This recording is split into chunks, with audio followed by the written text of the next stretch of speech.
माता गणेश भगवान की। 28वां अध्याय।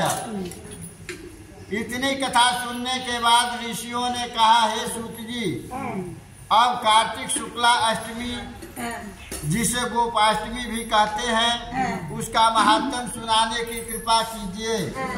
सूत जी बोले, हे ऋषियों, बाल्य अवस्था में भगवान कृष्ण बछड़े चराया करते थे। कार्तिक शुक्ला अष्टमी से उन्होंने गाय चराना प्रारंभ किया था। इसी से यह अष्टमी गोपाष्टमी कहलाती है। सब मनोकामनाओं की पूर्ति के लिए इस दिन गौ का पूजन करें, फिर प्रदक्षिणा करें, परिक्रमा जरूर करना चाहिए। गौ के पीछे पीछे कुछ दूर तक चले।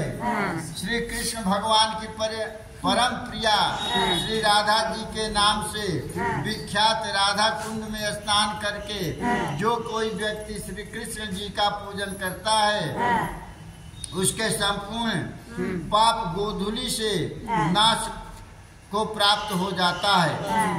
इस प्रकार सायंकाल गोधूली के समय गौओं के पीछे पीछे चलने से अनेकों जन्मों के पाप समूह नष्ट हो जाते हैं। इस दिन गौ का दान करने से असंख्य गौओं के दान का फल मिलता है। यदि संयोगवश इस दिन सायंकाल के समय श्रवण नक्षत्र हो तो वह जयंती योग होता है। उसमें स्नान दान आदि करने से मनुष्यों को शीघ्र ही मोक्ष की प्राप्ति होती है। 29वां अध्याय।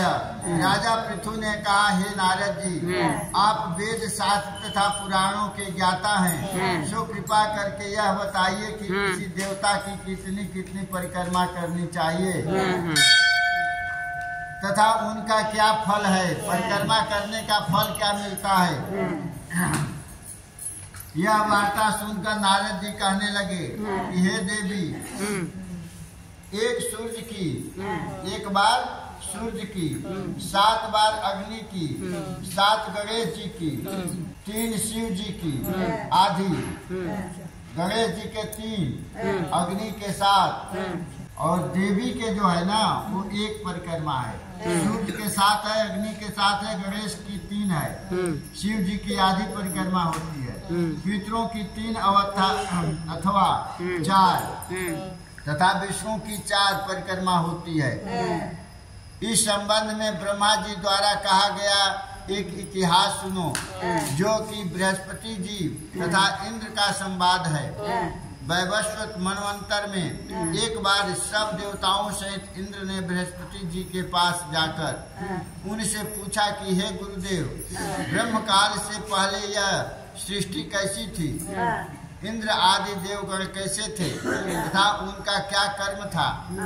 यह सुनकर बृहस्पति जी कहने लगे, उस समय की बात है, हम भी नहीं जानते, क्योंकि उस काल को बीते अब तक 6 मनवंतर हो चुके हैं, परंतु आपकी ही नगरी में एक सुधर्मा नाम वाला है, वह सब कुछ बता सकता है, अतएव उसके पास चलिए। तब इंद्र आदि सब देवताओं को साथ लेकर बृहस्पति जी सुधर्मा के पास आए। सुधर्मा ने गुरु जी सहित इंद्रादि देवताओं का यथाविधि पूजन तथा आदर किया, सत्कार किया। इंद्र सुधर्मा की राज्य लक्ष्मी तथा वैभव देखकर दंग रह गया। फिर उसने पूछा कि हे सुधर्मा, इतनी राज्य लक्ष्मी तथा वैभव तुम्हें कैसे प्राप्त हुआ? साथ ही तुमने कौन सा ऐसा यज्ञ दान और तप किया है जिसे ब्रह्म कल्प से पहले की बात भी जानते हो? सुधर्मा ने कहा, हे इंद्र, जब 4 युगों की 1000 चौकड़ी बीत जाती है, 4 युगों की 1000 चौकड़ी बीत जाती है, तब ब्रह्मा का एक दिन होता है। उस दिन में 14 मनु और इंद्र होते हैं, उनके एक दिन में। जब हम विष्णु लोक में थे, तब वहाँ पर रहते हमारे सामने इतने ब्रह्मा हो चुके हैं कि हम उनकी गणना नहीं कर सकते।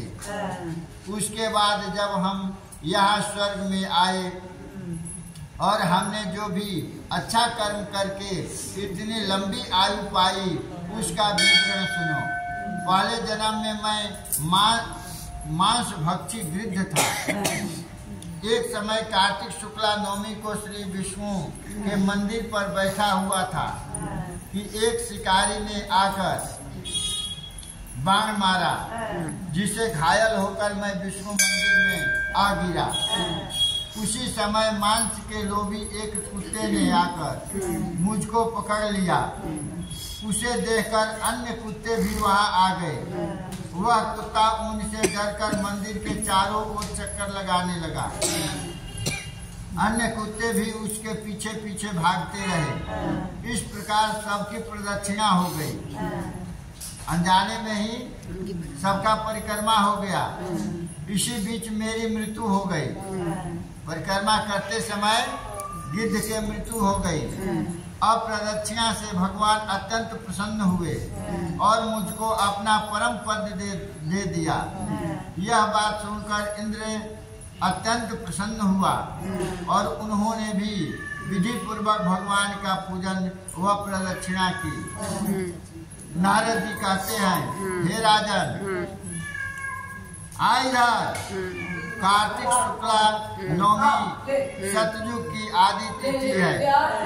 उस दिन भगवान की पूजा, प्रदक्षिणा, व्रत, दान, तप तथा यज्ञ करने से कई गुना फल मिलता है।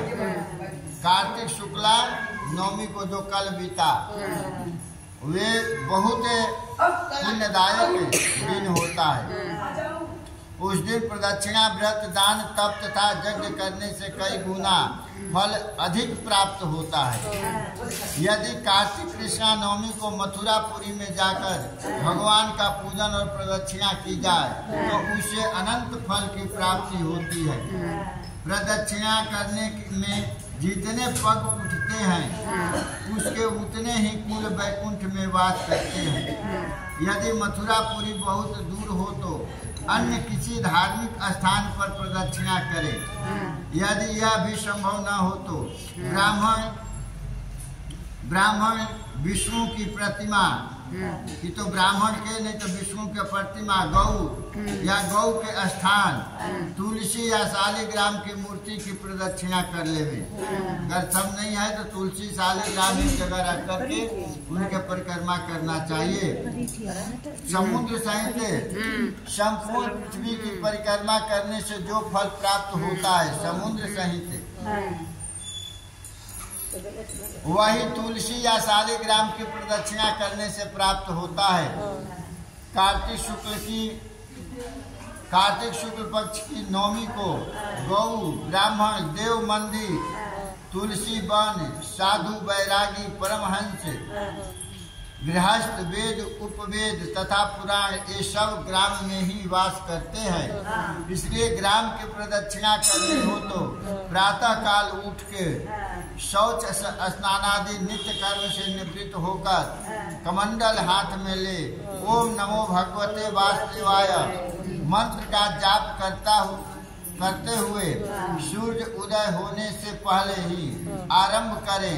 ब्राह्मण, देव स्थान, तुलसी तथा शालिग्राम की मूर्ति की परिक्रमा सूर्योदय के बाद भी कर सकते हैं।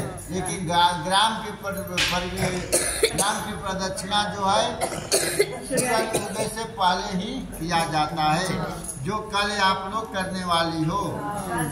हाँ, बोलो वृंदावन बिहारी लाल की जय।